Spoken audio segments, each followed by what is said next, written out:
All right, hey everybody. Welcome back to my channel. If you're returning and if you're new here, hi, my name is Maddie, and I am a former public health worker. I worked the entire COVID response, and then I also taught English in South Korea for 2.5 years.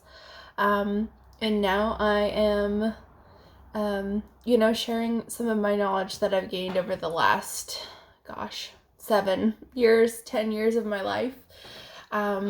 Please like and subscribe if you are interested in viewing more Korea content and or public health content and or generally blog content about my life. So welcome. All right, so today I'm going to talk about my weight. And more specifically, I think something that's more important to talk about is our health and how my health has changed throughout these past, 7 years. So I guess I'll just start from the beginning. So after I graduated college, I moved back home for a little while because I had some family stuff happening. And during that year, during my senior year of college, I had actually been meeting with a counselor regularly to sort of work on, myself and some things, but also I was so lucky that I crossed paths with this counselor because she specialized in binge eating disorders. And I do just want to give a disclaimer that I am going to talk about eating disorders and depression and anxiety in this video. So if you feel like that's might be triggering for you, I just want to give you a heads up about that. During my senior year of college, I had been meeting with a counselor, and she specialized in addressing binge eating disorder. And so I met with her once a week for almost an entire year, school year, so like about 9 months. And we actually had gone through the book Intuitive Eating together, which was life-changing. And I'll talk a little bit about some of the tools that I used to help me during some of my some of the times when I was losing weight. So that book was really life-changing, and we just sort of I would read a chapter and then we'd talk about it in therapy, and then obviously talked about other stuff too, but as it relates to weight, it was so helpful for me just to kind of heal the way I thought about food, right? Food is more like neutral. There's not like good foods and bad foods, but unfortunately, there's a really big diet culture in the US, and that's mostly because it's a big industry to make money.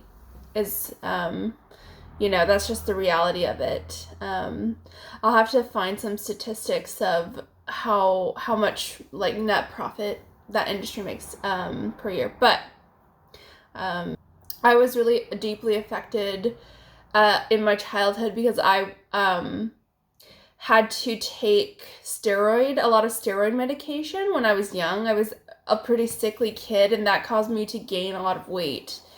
And then that just sort of, as I moved into puberty, snowballed, and then just kept gaining and gaining. So I had a lot of issues with, having done yo-yo dieting and, been put on the Atkins diet and the South Beach diet and all the other diets, God. But actually the book on intuitive eating was really life-changing, and it just kind of talked about how, when a baby or a toddler, when you set food out in front of them, you don't have to be stop eating or only portion it out. You just put it out and then they just stop eating when they get full. And talks a lot more about listening to your hunger cues in your body. So I highly recommend it. I will link it down below. But but that was, something that we had worked through. And then that year after I graduated, I had started to implement some of those principles into my life. And also the biggest thing for me that helped me lose 100 pounds was, number one, I used Noom. And that was back before I think it recently has like changed or upscaled as a company, but I was one of the first users when it was kind of like just starting out. So I used Noom. That was super helpful. And you can also use MyFitnessPal, which is free. But the thing about Noom is they also incorporate a lot of sort of like lessons or psychology, just bit by bit every day to help you sort of think about your eating habits. And there is some psychology behind it as well. And they use evidence-based methods and information, which is really great. So I used Noom. The second thing was, doing the counseling, but also implementing the principles of intuitive eating. That also was super helpful for me. And then the third was finding movement that I really enjoyed. And that actually turned out to be Zumba. And the gym, I used to go to a gym that was across from my university, and they had some really awesome Zumba instructors. And I just like got hooked on that, and it didn't feel like, my previous gym experiences. It was just so much more inclusive. And then the fourth thing I had to do to really start to, lose weight, but I want to say like improve my health, was I had to love myself, because for so long I had been my own worst critic and internalized so much negative rhetoric and kind of hateful language that society kind of uses when they're talking about overweight people and fat people, like, oh, you have so much cellulite, you have to work out, cure your cellulite, drop your pounds, be more confident once you lose weight, and, what else? Find a partner, like partners want to be with like thinner girls, so all of those things I had internalized to think that I wasn't desirable and I was this like, not attractive person, when really, that is not what your weight is, and what your weight is doesn't really define your value. So it really took, coming to that realization that I was worthy of love, even from myself. So it was sort of those things that,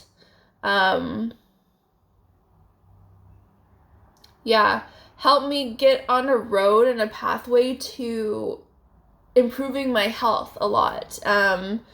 And yeah, I just started consistently working out, and I really got hooked on it, and I started lifting weights, and at the end of that year after I graduated, I had lost about I want to say like 80 to 85 pounds. And then when I moved to Korea, I lost another like 20 pounds, but that was a lot more from stress.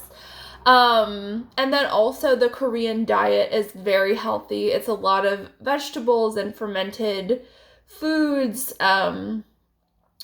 It's just like not that calorie dense, the traditional one, not some of the Western foods that are being introduced there. But yeah, so by the time, it was probably like October of 2015. Maybe it was October, November. Maybe it was like November of 2015. I had lost 100 pounds, and a lot of it was just through making those changes and using some of those tools. So, the thing that they don't talk about, though, which I think is something that I'm going to address today, that's really important, is a lot of scientific literature and a lot of studies show that once you lose weight, so many people end up gaining it back, like a super high percentage. And that's for a number of reasons that we now understand, because also, the science of weight loss and obesity, it's a field, right? A scientific field. So they're constantly making discoveries and learning about the different biochemical mechanisms and hormonal mechanisms that cause people to be full and cause people to be hungry, and what your adipose tissue is doing. And then also longitudinal studies to look at real world, not isolated in a lab, but people, how they act in real life, and what those outcomes are. So for about, I want to say, like, maybe 2 years, for about 2 years, I was able to keep it off, maintain whatever, maintain my weight. And then I started gaining it back slowly. And it just, there were a couple of things that contributed to that. I had sustained an injury on my back, which made it a little bit more difficult to work out. And then there were some other things as well that I'm not really going to get into, but slowly over time, I had started to put on a couple pounds. So when I left Korea, I was maybe like, I want to say like 15. I had gained probably about like 25 pounds. And then when I came back to the US, I was suddenly in a super different food environment where, vegetables and things like that are not really served. Like if you go to a restaurant in America, the portion size is enormous, number one. And then number two, there's not vegetables offered at every meal, whereas in Korea, they always usually offer like at least a kimchi, a daikon radish, like a pickled radish, and then like a couple of other vegetables, and also their vegetables incorporated into the food. But like in America, you might get a burger and fries, a big portion of that, and there's no vegetable, so there just isn't really balance. And that's just one example. There's a lot of other things in the American food system. I plan to make another video comparing the US and the Korean food system. But, yeah, so I started gaining weight, and then, so I was probably like, I gained maybe like another 20 pounds there, and, yeah, I then started graduate school for my master's degree, and, if anyone has ever gone through graduate school, you will know what I'm talking about. The stress of going through that is significant. And, my coping mechanism, again, I sort of had fallen back into, I don't want to say fallen back into, my binge eating flared up again when I was under that stress, which is, when you have kind of disordered eating issues, then it can flare up and it can go back down, but I think you're never really cured from it. Sort of, you can go into remission, I feel like, but unfortunately mine flared up. I'll talk about it like that. It flared up during graduate school, and I gained maybe another 25 to 30 pounds. And that was just, trying to get through very stressful work, mentally, it's very taxing. Financially, it was super stressful because you're not making any money, and I took out loans to cover the cost of my tuition. And yeah, I just, put on weight. And I was just getting through grad school. So I thought finally, once I was able to, finish that, and then I finished grad school, right? And then I had 6 months where I was job searching, and that was also really dark. It was hard, because I had a lot of debt that I needed to pay back. And I needed to get a job, and I wasn't finding them. And at the time, this was right before COVID. That time in public health, the landscape was really different. But I'm going to make another video just about like public health and the public health landscape, and if you should go into it, or if you're interested in going into it, just some thoughts I have about that. Then we go to like February of 2020. I had started a job. I had moved and then took a job, and like 6 weeks later, the COVID pandemic hit. And the stress from that, I think, is really what put me over the edge. So during COVID, it was very stressful. We couldn't go outside of the house in a way that we usually would, like work out or things like that. And I do just want to back up for a second and talk about, I think also with the weight gain that I experienced, I felt really self-conscious to go to the gym. Again, kind of those internalized feelings of not being worthy, even though I was more overweight. And also, when you move back to the US, you kind of start to notice things that you otherwise wouldn't really faze you because you live there, full time or whatever. But you just have a little bit of a different perspective, and there is just so much constant messaging from companies about how you need to be thin. Now, that's changing. It's changed a lot thanks to the no body shame movement and the body positivity movement as well. But you just constantly get that messaging, and it's not really, a lot of it comes from companies just wanting to sell their crap to you. They don't really give a shit about your health. I'm sorry. They don't.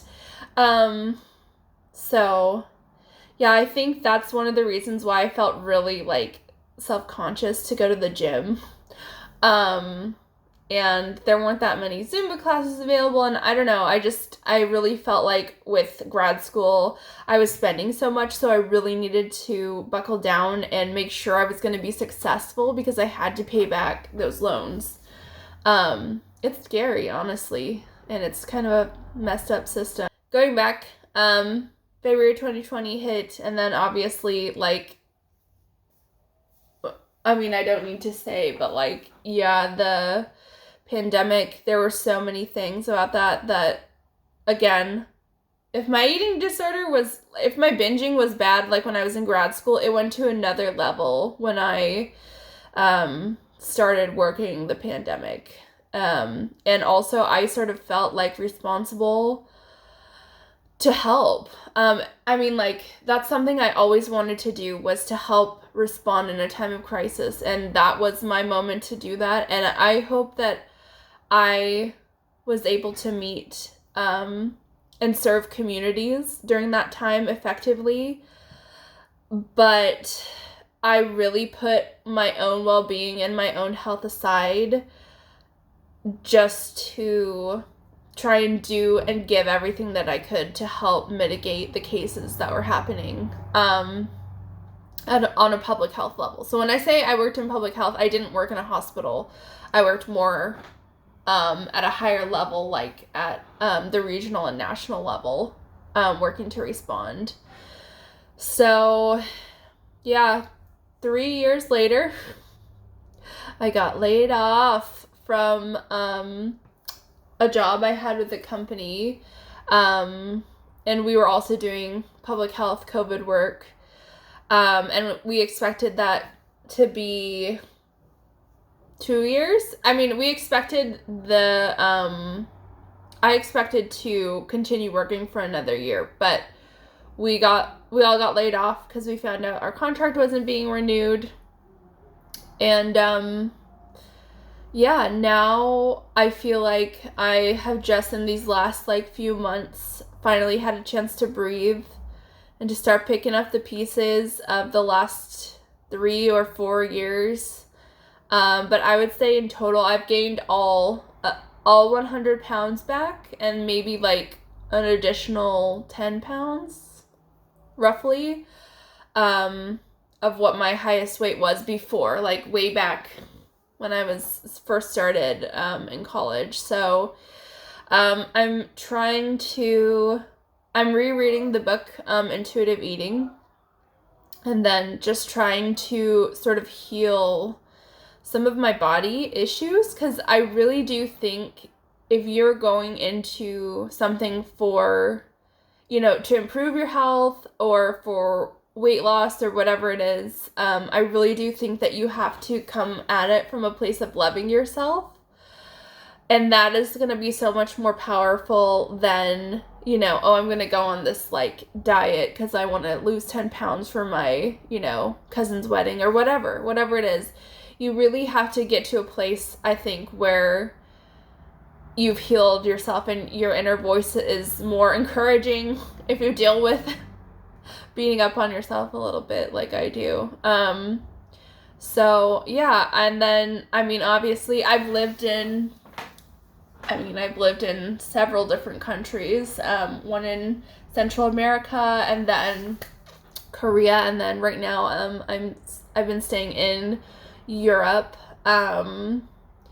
And I will say, the food system in Europe as well seems different. Like a lot of the fruits and vegetables seem much fresher, and like they come from the local area, not like they've been shipped 2,000 miles from Mexico for strawberries, which is a lot of the kind of produce that we have in the US.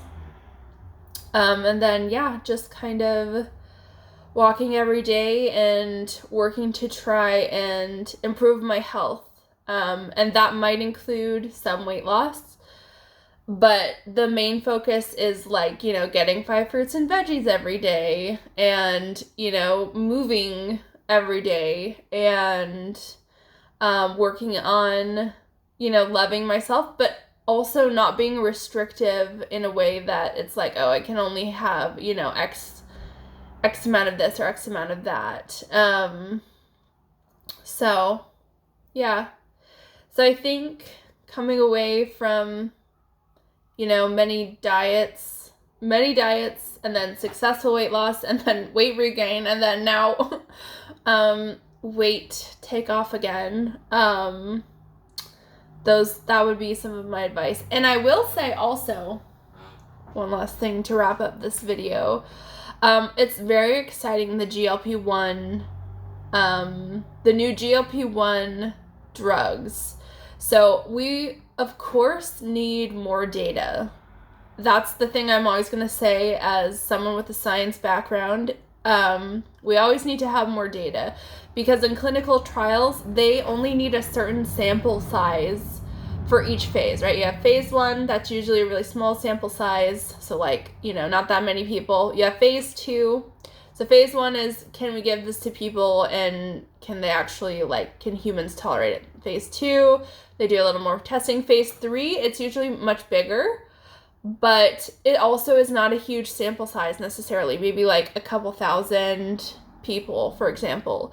But then once they release it, in phase 4 of a clinical trial, so to speak, is where they open it up to the general public. And then when you get a drug into the general public, that's when you're really going to start seeing side effects that you wouldn't have seen otherwise in your smaller group, just because you have more people taking it, more, it's just in the everyday life. So you have an opportunity to observe more of how your drug is going to behave in different people, right? And then that's where you get like, oh, some people have these rare reactions. That's when you would see them, is when, they open it up to everybody and people start taking them. At the moment, so that's one, we do need data for that. And then also we need a lot more data on the long-term outcomes of what this drug will do. And that's another thing, is like in clinical trials, they can, give people a drug and you can measure that over a certain time period, but sometimes you don't see after effects until, 5 or 10 years down the road. So we'll see. And I know Ozempic, for example, that's been a pretty well accepted diabetes drug for a number of years, so that's great. We can learn a lot of information from the people who are taking Ozempic, before it was basically tested as like a weight loss drug. And that's actually kind of how they discovered it, was they put people with diabetes on it and then they all started dropping like a lot of weight.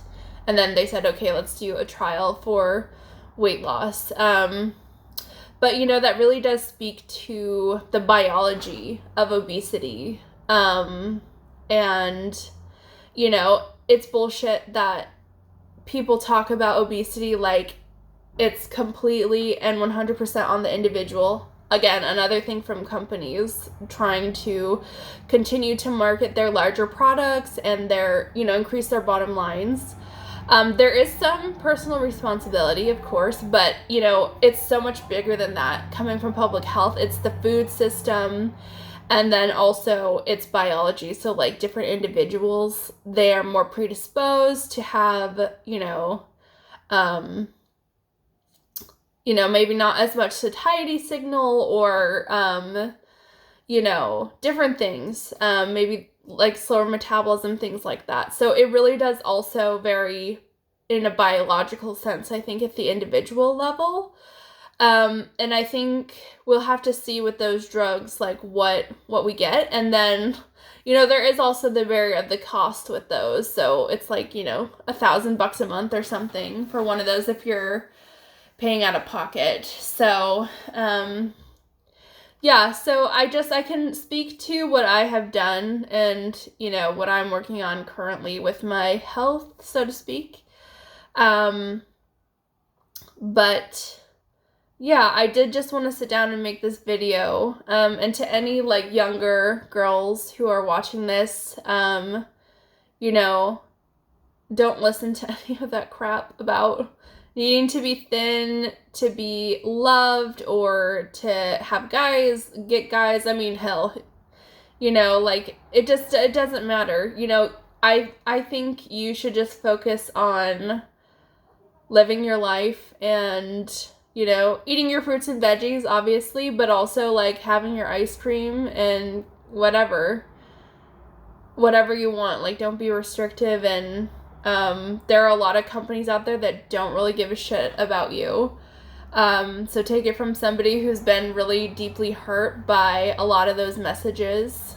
And just know you're beautiful, and, your weight and your body size doesn't determine your value as a human being. So, with that, I'll leave you with this. So, I hope you all have a great day, and until next time, I remain yours. Bye.